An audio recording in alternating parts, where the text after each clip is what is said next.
এইসব কারণে আমাদের আইডিগুলো সাসপেন্ড হতে পারে, আমাদের আইডিগুলো টার্মিনেটেড সাসপেন্ড হতে পারে, আমাদেরকে ফেসবুক সাসপেন্ড করে দিবে। আমরা একটা মোবাইলে দু তিনটা অনেক বন্ধুগুলো আছে, একটা মোবাইলে দু তিনটা আইডি খুলে রাখে, ফের তার সঙ্গে একটা পেজ খুলে রাখে।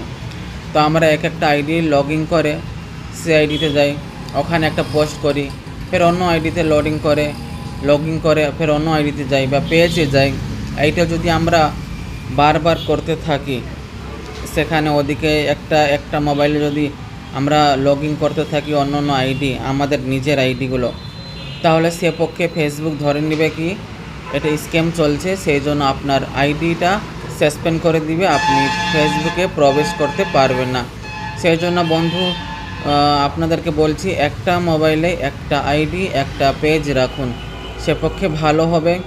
আর আইডি খুললে আইডিতে অন্য ভিডিও, অন্য পোস্ট, অন্য ফটো পোস্ট করুন, আর পেজে অন্য পোস্ট, অন্য ভিডিও পোস্ট করবেন।